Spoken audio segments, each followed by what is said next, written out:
اما بعد فاعوذ باللہ من الشیطان الرجیم بسم اللہ الرحمن الرحیم ذرهم یأکلوا ویتمتعوا ویلہہم الامل فسوف یعلمون وما اہلکنا من قریۃ الا ولها کتاب معلوم ما تسبق من امۃ اجلها وما یستأخرون۔ سورۃ الحجر ہے، آیت نمبر 3، 4 اور 5 ہے، پارہ 14 ہے۔ اللہ رب العزت نے ارشاد فرمایا ذرہم، اے محبوب انہیں چھوڑ دیجئے، یاکلوا وہ کھائیں، ویتمتعوا اور دنیا کی زندگی سے نفع اٹھائیں، یعنی خوب مزے اڑائیں، ویلہہم الامل اور لمبی امیدیں انہیں غفلت میں ڈال کر رکھے، فسوف یعلمون اور پس پھر ان قریب وہ جان لیں گے، وما اہلکنا من قریۃ اور ہم کسی بستی کو ہلاک نہیں فرماتے، الا مگر یہ کہ والہا کتاب معلوم اس کے لیے ایک مقررہ مدت ہے، ما تسبق من امت کوئی بھی امت آگے نہیں بڑھتی، اجلہا جو اس کے لیے مقررہ مدت ہے، وما یستأخرون اور نہ ہی اس سے وہ مؤخر کی جاتی ہے، نہ ہی وہ اس سے پیچھے رہتی ہے۔ پہلی آیت کے اندر اللہ رب العزت نے اپنے محبوب علیہ الصلوۃ والسلام کو خطاب کرتے ہوئے مشرکین کی حالت کو بیان کیا ہے کہ انہیں چھوڑ دیں، یہ کھائیں، دنیا کے مزے اڑائیں اور لمبی امیدوں پر جو ہے وہ زندگی گزاریں، پھر جب آخر میں انہیں جو ہے وہ پتہ چلے گا کہ یہ چیزیں ان کے لیے کتنی نقصان دہ تھی کہ کفر و شرک کے اندر مبتلا رہ کر اللہ رب العزت کی بندگی سے دور رہ کر جو زندگی گزاری ہے یہ کتنی نقصان والی زندگی تھی۔ اس آیت سے یہ بھی معلوم ہوا کہ مومن کو لمبی امیدوں کے اندر نہیں رہنا چاہیے اور نہ ہی دنیا کی محبت میں مستغرق رہنا چاہیے، بلکہ آقا کریم علیہ الصلوۃ والسلام کا کیا پیارا انداز ہے۔ حضرت عبداللہ ابن عمر فرماتے ہیں کہ آقا کریم علیہ الصلوۃ والسلام میرے قریب سے گزرے تو مجھے کندھوں سے پکڑ کر اس طرح نہ تھوڑا ہلایا اور ہلا کر ارشاد فرمانے لگے عبداللہ دنیا میں اس طرح رہو جیسے مسافر رہتا ہے، یعنی دنیا سے دل نہیں لگانا اور لمبی امیدیں۔ نبی کریم صلی اللہ تعالی علیہ وسلم نے ارشاد فرمایا دنیا کے اندر لمبی امیدیں لگانا یہ گویا کہ تباہی کا سبب ہے، اور حدیث پاک میں ہے 4 چیزیں انسان کی بدبختی کی علامت ہے۔ نمبر 1 آنکھوں کا خشک ہو جانا، اللہ کے خوف سے اور محبوب کے عشق میں کبھی چھما چھم برسی نہ ہو، اور دوسری چیز ہے دل کا سخت ہو جانا، اس کے اندر نرمی نہیں ہے، کسی کے لیے اچھے جذبات اور خیالات ہی نہیں ہیں، اور فرمایا تیسری چیز ہے لمبی امیدیں، انسان امیدوں کے سہارے جی رہا ہے، اور فرمایا چوتھی چیز ہے دنیا کی محبت۔ حضرت عمر بن عوف رضی اللہ تعالی عنہ فرماتے ہیں نبی کریم صلی اللہ تعالی علیہ وسلم نے صحابہ کو مخاطب کرتے ہوئے ارشاد فرمایا صحابہ مجھے تم پر فقیری کا کوئی ڈر نہیں ہے کہ تم غربت کی وجہ سے مر جاؤ گے، نہ، بلکہ مجھے تم پر اس بات کا ڈر ہے تم پر دنیا کشادہ ہو جائے گی، بہت زیادہ تمہیں مال دے دیا جائے گا، جیسے تم سے پہلے لوگوں کو مال دیا گیا تمہیں بھی اس طرح دیا جائے گا، اور جیسے تم سے پہلے لوگ اس دنیا کی وجہ سے ہلاک ہو گئے اسی طرح تمہیں بھی ہلاک کر دیا جائے گا۔ آج دیکھ لیں لوگ جو ہے وہ بھوک کی وجہ سے نہیں، زیادہ کھانا کھانے کی وجہ سے ہو سکتا ہے مر رہے ہیں۔ اور دنیا کس قدر کشادہ ہو گئی کہ اب تو ہر طرف دنیا ہی دنیا، دنیا ہی دنیا، لیکن اس دنیا کی محبت میں ہم کیا ہو گئے، الجھ کر رہ گئے۔ دوسری حدیث پاک میں ہے کہ نبی کریم صلی اللہ تعالی علیہ وسلم نے فرمایا، میری امت کے پہلے لوگ جو ہیں وہ اپنے زہد، تقوی، پرہیزگاری کی وجہ سے نجات پا جائیں گے، اور اس امت کے آخری لوگ اپنے بخل اور لمبی امیدوں کی وجہ سے تباہ و برباد ہو جائیں گے۔ تو دیکھ لیں ہمارے ہاں تو کتنی لمبی چوڑی امیدیں لگائی جاتی ہیں، ایک دو دن کی تو بات ہی نہیں، سال ہا سال کی بات ہوتی ہے۔ حضرت شفیق بلخی رحمۃ اللہ تعالی علیہ فرماتے ہیں کہ میں ابھی پڑھ رہا تھا اور دوران تعلیم میری کیفیت یہ تھی کہ میں سارا سال روزہ رکھا کرتا تھا۔ تو ایک دن دوپہر کا ٹائم تھا تو میں راستے سے گزر رہا تھا، کوئی بادام بانٹ رہا تھا، تو میں نے لے کر چادر کے پلو میں نے اسے باندھ لیا۔ میں نماز پڑھنے لگا عصر کی، تو استاد محترم نے فرمایا، شفیق یہ کیا ہے؟ میں نے عرض کی، استاد محترم یہ بادام ہیں، اور میں نے سوچا کہ لے لوں اور انہیں پلو کے ساتھ باندھ لوں تو افطارین کے ساتھ کر لوں گا۔ تو آپ فرماتے ہیں استاد مجھ سے ناراض ہو گئے،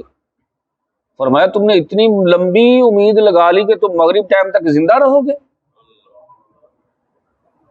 اتنی لمبی امید؟ بیٹا دنیا کا کوئی پتہ نہیں، جب بھی نماز پڑھو آخری سمجھ کر پڑھو، ہو سکتا ہے اس کے بعد موقع ہی نہ ملے۔ تو یہ کیفیت ہونی چاہیے۔ لمبی چوڑی امیدیں جو ہیں یہ انسان کو غم میں مبتلا کر دیتی ہیں اور اللہ کی عبادت سے دور اور خواہشات نفس کی پیروی کرنا شروع کر دیتا ہے انسان ان لمبی امیدوں کی وجہ سے۔ اگر انسان بار بار موت کو یاد کرے نا تو امیدیں کٹتی ہیں، دنیا کی محبت کم ہوتی ہے، انسان اللہ کے قریب ہونا شروع ہوتا ہے۔ فرمایا وما اہلکنا من قریۃ، ہم نے کوئی بستی تباہ و برباد ہی نہیں کرتے، الا ولہا کتاب معلوم، مگر اس کا لکھا ہوا جو وقت ہے نا وہی ہے۔ اور کوئی بھی ما تسبق من امت، کوئی بھی امت جو ہے وہ اپنی مدت سے عجلہ، یعنی اجل کہتے ہیں مدت کو، اپنی مدت سے آگے بھی نہیں بڑھتی، وما یستأخرون، اور نہ ہی وہ اپنی لکھی ہوئی مدت سے مؤخر کی جاتی ہے۔ ایک معین وقت ہے، ایک مقررہ وقت۔ جن بستیوں کو بھی اللہ رب العزت نے تباہ و برباد فرمایا ہے نا، ان کی ہلاکت سے پہلے اللہ تعالی نے وہاں مصلح لوگ بھیجے ہیں، اصلاح کرنے والے انبیاء کرام، اپنے نیک بندوں کو، لیکن ان کی مانی کسی نے نہیں ہے، سنی کسی نے نہیں ہے، مذاق اڑاتے رہے ان لوگوں کا، سنی انسنی کر دی کہ کوئی بات نہیں، دیکھی جائے گی جو ہوگا، پھر اپنی اسی روٹین پر قائم رہے۔ تو اللہ رب العزت فرماتا ہے محبوب ہم نے انہیں ہلاک اور تباہ و برباد کر دیا۔ اے محبوب اسی طرح مشرکین مکہ اگر اپنی اسی روش پر، اسی عادت پر رہے تو ان کا لکھا ہوا وقت آ رہا ہے، کیونکہ میرا فیصلہ وہ ہوتا ہے جو معین وقت پر ہوتا ہے، نہ آگے ہوتا ہے نہ پیچھے ہو جاتا ہے۔ تو اللہ تعالیٰ نے پھر وہ بدر کے میدان میں مشرکین مکہ کو جو ہے، جو معین وقت تھا ان کا، پھر انہیں تباہ و برباد کر دیا۔ انسان کی زندگی میں جو گناہ ہیں یہ یاد رکھیے گا، یہ تباہی اور بربادی اور بے سکونی لے کر آتے ہیں، اور انسان کی زندگی میں نیکی برکت کا ذریعہ ہوتی ہے اور زندگی میں اطمینان کا ذریعہ بنتی ہے۔ وہ اپنی زندگی سے بڑا ہیپی ہوتا ہے، بڑا خوش ہوتا ہے، یار بڑی پرسکون زندگی گزر رہی ہے۔ اور جو گناہ ہے نا یہ انسان کو مضطرب رکھتا ہے، پریشان۔ بظاہر کئی مرتبہ ایسا ہوتا ہے وہ کہہ رہے ہوتے ہیں پتہ نہیں کیوں دل پریشان ہے، کوئی پریشانی بھی نہیں ہے، پتہ نہیں کیوں نہیں سکون آتا، ساری چیزاں بھی ٹھیک نہیں۔ بھائی سکون اللہ تعالیٰ نے نیکی میں رکھا ہے، اور بے سکونی گناہ کے اندر ہے۔ گناہ چھوڑیں اور نیکی کی طرف آئیں، اللہ تعالیٰ جو ہے وہ سکون بھی عطا فرمائے گا۔ اللہ تعالیٰ ہم سب کو قرآن و سنت کا تقدیر جیسی ہے، جیسے کوئی شخص ہے مثال کے طور پر کہ وہ اس چوک پہ جائے گا تو اس کا ایکسیڈنٹ ہو جائے گا، وہ مر جائے گا، لیکن اگر وہ ادھر نہیں جاتا، یعنی اس کا نیکی اور بدی سے لے کہ اگر وہ نیک کام کرتا ہے تو